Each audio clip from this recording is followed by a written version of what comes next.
Hello friends, कैसे हैं आप लोग। मैं हूं अनुपम राज। टीचरीफाई यूट्यूब चैनल पर आप सबका स्वागत है। तो आज की जो वीडियो है ये शुरुआत है एक नई सीरीज़ की, और वो सीरीज़ है हमारी रीजनिंग की। एग्जाम चाहे जो भी हो, रीजनिंग तो आनी ही आनी है। तो ज़रूरी ये हो जाता है कि रीजनिंग के टॉपिक को आप पहले ही क्लियर कर लें, क्योंकि ये थोड़ा सा आसान है, मैथ से तो काफ़ी आसान है। तो अभी जो मेरा मेन फोकस है वो है सुपर टेट के एग्जाम में।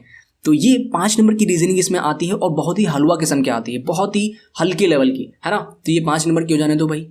और जो इसमें हम मेन पहला टॉपिक स्टार्ट करने जा रहे हैं वो है हमारा डाइस का। बहुत ही आसान टॉपिक है ना। तो जितने भी बच्चे हैं, चाहे वो सुपर टेट के हो या ना हो, किसी भी एग्जाम की तैयारी कर रहे हो, तो चैनल को पहले सब्सक्राइब करेंगे, फिर आगे बढ़ेंगे। और बेल आइकन भी, हाँ, घंटी दबाना भी ज़रूरी है। ओके, चलिए स्टार्ट करते हैं।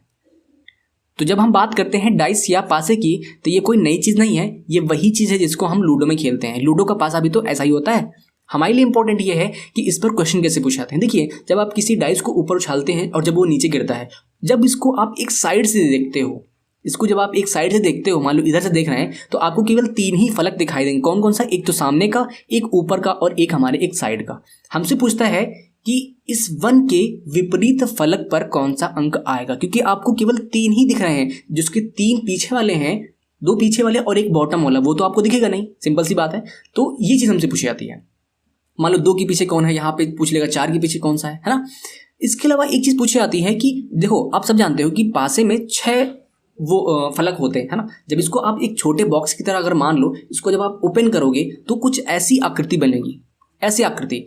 अब हमसे पूछता है कि इसको आप पुनः बंद करने पर कौन कौन सी स्थितियां बन सकती हैं, किस प्रकार का पासा बनेगा। हमसे ये चीज़ पूछी जाती है। 4 ऑप्शन दिए होंगे, उसमें से आपको सिलेक्ट करना होगा कौन सा नहीं बनेगा, ये भी पूछ सकता है ना। इसके अलावा जब पास में आप देखते हो तो आपके पास कभी कभी इसमें डॉट यूज़ किया होता है, कभी कभी वो अंकों की बात करता है, कभी कभी वो ABCD लिख देता है, या फिर कभी कभी रंगों की बात करता है, लाल पीला हरा नीला, कुछ भी यूज़ कर सकता है। ठीक है, तो चलिए, ये तो खैर समझने वाली चीज़ें थी थोड़ी बहुत, कैसे क्वेश्चन पूछाता है। अब एक चीज़ ये है कि भाई सबको पता है कि 6 फलक है। कौन कौन से फलक होते हैं? 4 होती हैं हमारे साइड की। ये समझना ज़रूरी है। अभी तो लग रहा होगा कि बच्चों वाली बात बता रहे हैं, लेकिन हाँ, ज़रूरी है। 4 हमारी वॉल हो गई। मान लो डब्बा है तो डब्बे की 4 वॉल, एक हमारी तली हो गई, एक हमारा ऊपर का ढक्कन हो गया, ऐसे समझ लो, है ना। तो एक तो हमारा हो गया लेफ्ट का, एक हमारा राइट का हो गया, ये हमारे एक फ्रंट यानी सामने का हो गया, और इस फ्रंट के एक पीछे भी तो होगा, उसका क्या होगा? बैक का हो जाएगा। ये एक हमारा होगा ऊपर का, टॉप का, यानी कि ढक्कन कह सकते हो इसको, टॉप हो जाएगा। और यहाँ पे एक बॉटम हो जाएगा। 2 भी हैं, एक बैक के लिए, एक हमारा बॉटम के लिए। ठीक है, बस इतना समझ गए, बहुत कुछ समझ गए हो। चलो अब आगे चलते हैं, है ना। देखिए, डाइस के क्वेश्चन करने के लिए आपको ये चीज़ ज़रूरी है कि आपको पता हो डाइस कितने प्रकार के होते हैं। डाइस होते हैं मेनली 2 प्रकार के। कौन कौन सा? एक होता है मानक पासा, जिसको हम बोलते हैं स्टैंडर्ड पासा, और एक होता है हमारा साधारण पासा। देखिए, जो लूडो का जो पासा होता है वो एक हमारा मानक पासा होता है, स्टैंडर्ड पासा होता है। क्या पहचान है इसकी भाई? देखो, विपरीत फलकों का जो योग होता है वो हमारा 7 आता है। हमेशा आपको 6 के विपरीत में 1 मिलेगा, इसको जोड़ कितना आएगा? 7 आ जाएगा। ठीक है, 5 के अपोजिट में आपको क्या मिलेगा? 2 मिलेगा, योग कितना आएगा? 7। 4 के अपोजिट में आपको हमेशा मिलेगा 3, योग कितना आएगा? 7। ठीक है, तो यहाँ पे हमको हमेशा तीनों कंडीशन में 7 मिल रहा है, मतलब ये हमारा स्टैंडर्ड पासा है। ये चीज समझ गए। अगर ये योग विपरीत फलकों की बात कर रहे हैं, अगर विपरीत फलकों का योग अगर 7 के बराबर नहीं आया तो वो हमारा साधारण पासा है। ठीक है, तो यहाँ पे कोई फिक्स नहीं है कि 6 के पीछे हमेशा 1 ही होगा। 6 के पीछे बाकी कोई भी वैल्यू हो सकती है ना। वो हमारा साधारण पासा होता है। लेकिन मानक में ये भाई फिक्स है कि 6 के विपरीत में हमेशा 1 ही होगा, 5 के विपरीत में 2 ही होगा, 4 के विपरीत में हमेशा 3 ही होगा। ठीक, अब हमें ये चीज़ पहचाननी है कि ये डाइस, मान लो हमारे पास ये डाइस है, कैसे पहचानोगे कि हमारा साधारण है या हमारा ये मानक है? ठीक है, तो लेकिन हमको क्या पता था कि विपरीत फलकों का योग हमारा 7 होना चाहिए, लेकिन यहाँ पे हमें विपरीत तो फलक ही नहीं पता है कि इसके पीछे है क्या, तो जोड़ के कैसे पता करेंगे? यही चीज़ समस्या आ जाती है। ये तो हमारी डेफिनेशन हो गई कि विपरीत फलकों का योग हमारा 7 आना चाहिए, लेकिन हम इसका उल्टा चेक करेंगे। उल्टा कैसे? कि विपरीत ना चेक करके हम पड़ोस वाले चेक कर लें। पड़ोस वाले, अगर पड़ोस वाले का योग अगर 7 नहीं आया, इन दोनों को जोड़ो आप। देखो, 1 + 4 5 आया, 1 + 5 6 आया, 4 + 5 9 आया। मतलब जो हमारे पड़ोस वाले हैं उनका योग, जो पड़ोसी फलक हैं, उनका योग 7 के बराबर नहीं आया है, तो इसका मतलब ये हो गया कि विपरीत फलकों का योग तो हमारा 7 होगा। और जहां ये चीज हमें समझ में आई, तैसे ही हम समझ जाएंगे कि भाई ये स्टैंडर्ड पासा है। हमने जस्ट उल्टा चेक किया, क्योंकि होता क्या है, विपरीत फलकों का योग 7 होता है, और हमने ये चेक कर लिया कि विपरीत जो हमारे पड़ोस वाले हैं, इनका योग 7 ना हो तो विपरीत फलकों का योग 7 तो होगा ही होगा। ठीक है, ये चीज हो गई हमारी मानक पासे के बारे में। अब हम इसको चेक करेंगे, इसको चेक करके देख लेते हैं कि भाई ये हमारा कौन सा टाइप का पासा है। ठीक, चलिए बस 1 मिनट। ओके, इसको भी मैं रफ कर देता हूं, ठीक है ना, ज़्यादा सही रहेगा। तो आप यहां पे देखोगे, 1 मिनट सॉरी। तो यहां पे देखो, अब हम साधारण पासा चेक करने जा रहे हैं। ये हमारा साधारण पासा है, मुझे पता है जी साधारण है, लेकिन इसको कैसे चेक करोगे? इसको भी आप चेक करो जस्ट उल्टे मेथड से। क्या? इसको जोड़ो, इसको जोड़ो और इसको जोड़ो। 4 + 2 6, 2 + 5 7 आ गया, और 4 + 5 9 आ गया। ठीक है, तो यहां पे आप एक चीज देख पा रहे होंगे कि यहां पे एक 7 आ गया, यानी पड़ोस वाले का जो वैल्यू है वो जोड़ के 7 आ गई। तो इसका मतलब ये हुआ कि इसके जो विपरीत होगा उसका योग हमारा 7 नहीं होगा। और जब 7 विपरीत का योग अगर 7 नहीं है तो वो हमारा कैसा होगा? साधारण पासा हो गया। समझ रहे हो चीज? देखो, अगर नहीं समझ में आई है बेटा ना, तो एक बार बस थोड़ा सा बैक करके वीडियो को जरूर देख लेना, क्योंकि यही हमारी की पॉइंट है यार। यही समझना था और कुछ समझना ही नहीं है पासे में।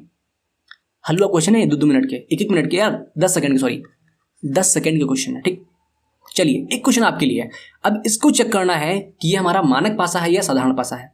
क्या चेक करना है भाई? पड़ोस वाले चेक कर लो। इसको चेक करना है, 1 + 2 3 हो जाएगा, 1 + 4 5 हो जाएगा, 2 + 4 2 + 4 6। ठीक, तो कहीं भी 7 आया क्या? नहीं आया। जब पड़ोस वाले का योग 7 नहीं आया तो विपरीत वालों का योग क्या होगा? 7 होगा। तो इसका मतलब क्या हो गया? ये हमारा हो गया मानक पासा, यानी कि स्टैंडर्ड पासा। ओके, इतनी चीजें क्लियर हो गई, बस इतना ही क्लियर करना था। अब हमें क्वेश्चन सॉल्व करने हैं, सीधे क्वेश्चन पे चलते हैं, बस इतना ही हमें जानना था। ठीक, देखो थोड़ी सी कंडीशंस है हमारा। पहली कंडीशन का क्वेश्चन कैसे आता है?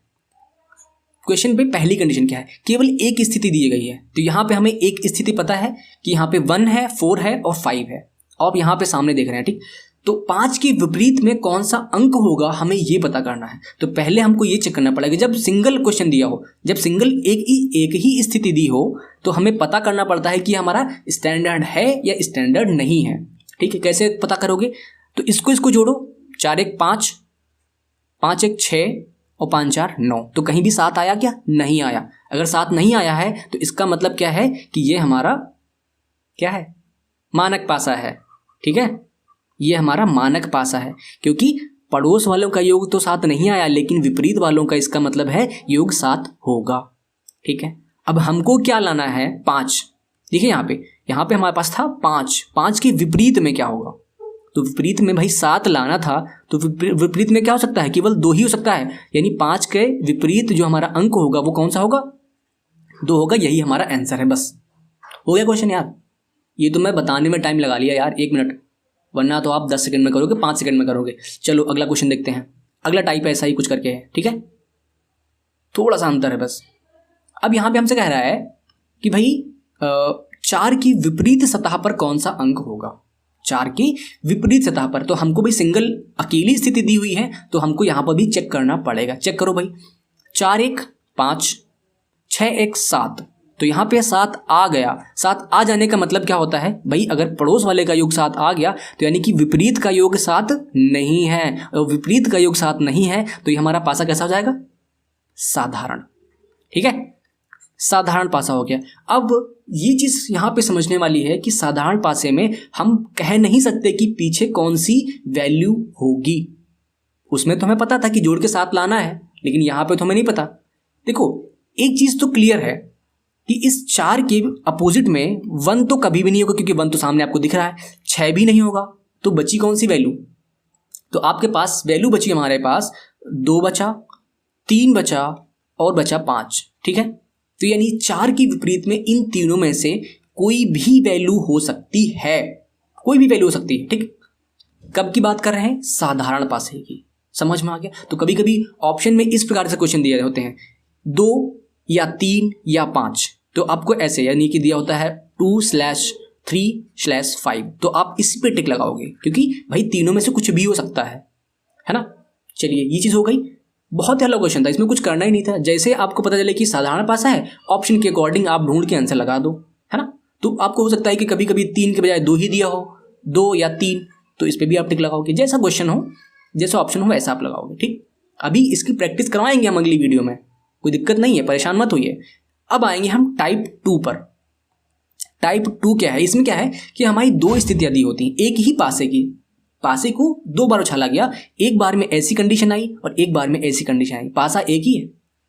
अब हमसे कह रहा है कि 2 स्थितियां हैं, समान अंक समान सतह पर। ध्यान दीजिएगा, तो यहाँ पे आप देख पा रहे हैं कि यहाँ पे 1 2 3 है, 3 5 6 है। तो समान सतह क्या मतलब है? यहाँ पे आप ये फ्रंट देख पा रहे हैं, ये फ्रंट है हमारा, ये भी फ्रंट है, ठीक है। फ्रंट पे 3 है, यहाँ पे भी फ्रंट पर 3 है ना। तो यानी कि समान सतह है और समान अंक है। तो इसका मतलब इसको कैसे सॉल्व करते हैं? देखो 3 के अपोजिट में क्या था? 3, ऐसे ऊपर नीचे लिख लो, ठीक। अब जो बाकी बचे वैल्यू हैं उनको वैसे ही लिखना है। कैसे? टॉप के अपोजिट में टॉप के जस्ट अपोजिट में टॉप। तो यहाँ पे 2 है, तो 2 के अपोजिट में क्या आएगा? 5 आएगा। अगर हम बात करें 1 की, ये साइड है, तो 1 के अपोजिट में क्या होगा? 6। बस हो गया क्वेश्चन हमारा। यानी कि 3 तो हमारा कॉमन है, ये 2 के विपरीत में 5 आएगा, 1 के विपरीत में 6 आएगा। हमसे जो भी पूछे आप तुरंत फटाफट आंसर दे सकते हो। हमसे पूछा गया है 3 के विपरीत क्या होगा। हमसे अगर 2 को पूछता तो हम बता सकते थे कि 2 है, 2 की 5 आ जाएगा। 1 के विपरीत पूछता तो हम बताते थे कि 6 आए, लेकिन हमसे 3 पूछा है। तो यार खुद समझ जाओ कि भाई 3 हमें दिख नहीं रहा है। अब 3 के अपोजिट में 3 तो नहीं होगा, ऑब्वियस सी बात है। जो अंक यहाँ पे आपको नहीं दिख रहा हो वो उसके 3 के विपरीत है। तो कौन सा नहीं दिख रहा, अब आपको बताओ?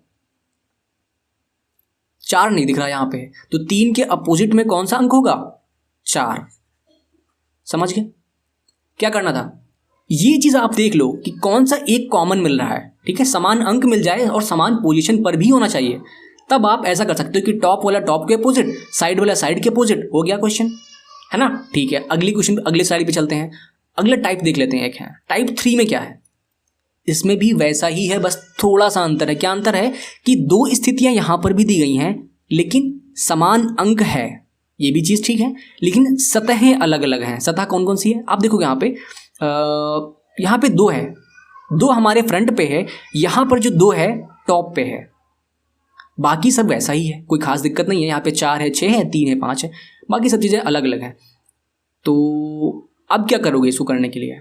अब करना बस इतना है कि कैसे भी जुगाड़ करके इसको अगर हम एक जगह पे ले आए, यानी कि यहाँ पे टॉप है, इस 2 को अगर हम टॉप पे कर लें तो हमारा काम बन जाएगा। तब तो क्वेश्चन पिछले जैसा हो जाएगा। इसको करने के लिए क्या करते हैं, इसको हम एक बार घुमा देते हैं, ठीक है, ऐसे क्लॉकवाइज इस डायरेक्शन में, केवल एक बार, क्योंकि हमको इसको ऊपर ले जाना है। तो 4 की जगह पे 2 आ जाएगा, 6 की जगह पे 4 आ जाएगा और 2 की जगह पे 6 आ जाएगा एक बार घुमाने पे। तो स्थिति क्या बन जाएगी हमारी? 2 ऊपर पहुंच गया, 6 हमारा इधर आ जाएगा और जो 4 है हमारा यहाँ पे आ जाएगा। समझ गए ये चीज़? अब देखो 2 ऊपर है, 2 ऊपर है, अब बस बाकी को काम कर लो वैसे ही। 2 के अपोजिट 2, यहाँ पे आप देख पा रहे हो 6 के अपोजिट फ्रंट है ना, फ्रंट के अपोजिट 3 है, तो यहाँ पे हो जाएगा 6, 6 के अपोजिट 3। यहाँ पे देख पा रहे हैं 4, तो 4 के अपोजिट क्या आ जाएगा? यहाँ पे देख पा रहे हैं 5। ठीक है, हमसे क्या पूछ रहा है? 6 के विपरीत सतह पर कौन सा अंक होगा? तो भाई 6 के विपरीत कौन सा है? 3 है। साफ साफ आंसर हमको दिख रहा है। यार कितना आसान है, बस आपको एक बार घुमाना होगा, क्योंकि यहाँ पे हमको 2 को यहाँ पे ले आना था। मान लो यहाँ पे कुछ होता तो आप इसको 2 बार घुमाते, है ना। तो पूरे को घुमाना है, सभी अंगों को घुमाना है, बस इतना ध्यान रखना। ठीक, क्वेश्चन करोगे समझ में आएगा, नहीं समझ में आएगा तो मैं हूं ना यार, काहे परेशान हो रहे हो। ठीक, चलिए अब बात करते हैं अगले टाइप की। अगला टाइप क्या हमारा है? Type number 4। 2 समान अंक हों और 2 अलग सतहों पर हों। ये पहले हमारा एक ही अंक समान था, यहाँ पे 2 अंक समान मिल रहे हैं। कौन कौन सा समान? देखो पहले समान ढूंढो। यहाँ पे 3 है क्या? यहाँ पे तो 3 नहीं है। 2 मिल रहा है, यहाँ पे 2 मिल रहा है, यहाँ पे 2 है, यहाँ पे 4 है, यहाँ पे 4 है। ठीक, देखो यार, एक चीज़ बताना मैं भूल गया कि जब आपको दो स्थितियां दी हों, यानी कि यहाँ पे सॉरी, यहाँ पे फर्स्ट दी है, यहाँ पे सेकेंड, जब दो स्थितियां आपको दी होती हैं तो आपको स्टैंडर्ड और मानक चेक करने की आवश्यकता नहीं होती है, आप ऐसे ही कर सकते हो जैसे मैंने बताया। ठीक, तो यहाँ पे भी दो चीज़ें कॉमन मिल गई, तो क्या करना है, तो यार ये तो और ही मज़ेदार बात हो गई। पहले एक ही कॉमन मिल रहा था, यहाँ पे अब दो कॉमन मिल गए। अब बहुत आसान हो गया, कैसे कि भाई दो का तो दो ही रहेगा, दो कॉमन है तो दो लिख लिया। चार कॉमन है, जो बाकी बचा वो उसके अपोजिट में है, यानी कि जो तीन है, तीन के अपोजिट में बाकी बची संख्या यहाँ पे कौन सी है, 6, तो तीन के अपोजिट 6 है। यही हमसे पूछा गया था कि तीन के विपरीत सतह पर कौन सा अंक होगा, यही है भाई, हो गया, हलवा क्वेश्चन था। ठीक, चलो ये नंबर 4 भी हो गया। अब देखो चौथे नंबर पे टाइप नंबर 4। कभी कभी क्या होता है कि 3 स्थितियां दी होती हैं, 3 या 4 भी दी होती हैं। ठीक है, तो यहाँ पे मेरे पास 3 स्थितियां हैं। मान लो ये फर्स्ट है हमारी स्थिति, ये हमारी सेकंड है, ये हमारी थर्ड है। तो इसमें भी हमें क्या 3 स्थितियां दी हैं, 2 से ज़्यादा दी हैं स्थितियां, तो आपको स्टैंडर्ड पासा है या मानक पासा है ये चेक करने की आवश्यकता ही नहीं है। समझ रहे चीज़, वही आपका बेसिक कॉन्सेप्ट लगाना है। पहले देखो कि कौन सी सतह पे कौन सा कॉमन मिल रहा है। ठीक है, तो हम यहाँ पे ढूंढना स्टार्ट करेंगे। तो यहाँ पे देखो, यहाँ पे 3 है, यहाँ पे 3 मिल रहा है, यहाँ पे 6 मिल रहा है, यहाँ पे 6 मिल रहा है, यानी 2 कॉमन मिल गए। तो इससे हमें पता चल जाएगा कि जो बाकी बचा हुआ है 2 के विपरीत में कितना होगा, 5। 2 के विपरीत में 5 पता चल गया। लेकिन हमें पूछा क्या गया था कि 4 के विपरीत कौन सा है यार, 4 के विपरीत में कौन सा है। ठीक है, तो इसको एक बार मैं थोड़ा सा रफ कर देता हूँ, इससे आसान हो जाएगा समझना। 1 मिनट। ठीक है, तो यहाँ पे 4 है, तो क्या देखो यहाँ पे कुछ कॉमन मिल रहा है। यहाँ पे 3 है और यहाँ पे 3 है। यहाँ पे देखो, यहाँ पे 3 है, यहाँ पे 3 है, यहाँ पे 5 है, यहाँ पे 5 है। केवल देखो 2 स्थितियाँ लेके चलोगे, तीनों को एक साथ नहीं लेके चल सकते ना, 2 में काम करोगे ना। पहले हमने इसमें काम कर लिया, अब हमने दूसरी और तीसरी में एक साथ काम कर लिया। क्या देखा, यहाँ पे 3 कॉमन मिल रहा है, यहाँ पे 5 मिल रहा है, यहाँ पे 3 है, यहाँ पे 5 है। तो अब देखो यहाँ पे पता चल गया ना हमें क्या कि 6 के जस्ट अपोजिट कौन सा है, 4 है। तो 6 के अपोजिट 4 है, या हम भी कह सकते हैं कि 4 के अपोजिट 6 है। यार एक ही चीज़ है ना। ठीक है, हो गया, समझ में आ गया भाई। यहाँ पे आंसर कितना आ गया, 6। ऐसे ही जितने क्वेश्चन है वो आप कर सकते हो। ठीक है, आगे देखते हैं क्या है हमारा। चलिए देखो, ये जो हमारा टॉपिक था अभी, इस टाइप के क्वेश्चन तो हो गए हैं, ये एक टाइप का खत्म हो गया हमारे क्वेश्चन जितने भी हैं। अब कुछ अलग टाइप के होते हैं, जैसे मैंने बताया था कि जो डाइस होती है उसको खोल के रख देते हैं, फिर हमसे पूछाता है, तो उसको हम अगली वीडियो में करेंगे। देखो बड़ी वीडियो होने से क्या होता है, भी समझ नहीं आता है, मज़ा नहीं आता। ठीक, तो शॉर्ट वीडियो है, एक और वीडियो बनेगी, बस खत्म हो जाएगा पूरा टॉपिक हमारा। और बहुत ही आसान है। बताओ यार ट्रिक कैसी है, कैसे समझ में आया या नहीं आया, कोई दिक्कत है तो पूछो, बताऊंगा मैं, कोई दिक्कत नहीं। ठीक है, और जो भी है आपकी स्क्रीन पे लिखा हुआ है सब आपके लिए है। Thanks for watching. और बस ये चीज़ है, मेरा कहने का मतलब है कीप लर्निंग यार, हमेशा सीखते रहो यार, कुछ ना कुछ सीखते रहो। फर्जी में बैठ के मोबाइल चलाओगे, फेसबुक चलाओगे, यूट्यूब चलाओगे, कुछ और देखोगे, इससे अच्छा है कि कुछ ढंग की वीडियो देख लो जो हमारे काम आ जाए। ठीक है, तो हमारा जो चैनल है टीचरीफाई, ये हमेशा काम करता है टीचर्स के लिए। अभी तो मेनली टीचर्स के लिए काम करता है, लेकिन जो वीडियोस हैं वो सभी के लिए हैं। ऐसा नहीं है कि किसी दूसरे टॉपिक के लिए नहीं है, जैसे लेखपाल भर्ती हो गया या आपके जो SSC हो गया, रेलवे हो गया, छोटे टॉपिक होते हैं, जो NTPC का फॉर्म आ रहा है ना, वहाँ पे भी चीज़ें ज़रूरी है। तो चैनल को सब्सक्राइब करें और सी यू सून, अगली वीडियो में फिर मिलेंगे। ठीक है, और जितनी चीज़ें स्टार्ट हो रही हैं ये हमारे और आपके लिए हैं आपस में। ठीक है, तो चलिए अगली वीडियो मिलेंगे, तब तक के लिए बाय। और बस वीडियो को लाइक जरूर करिएगा। ओके, तब तक के लिए गुड बाय, बस पढ़ाई करिए।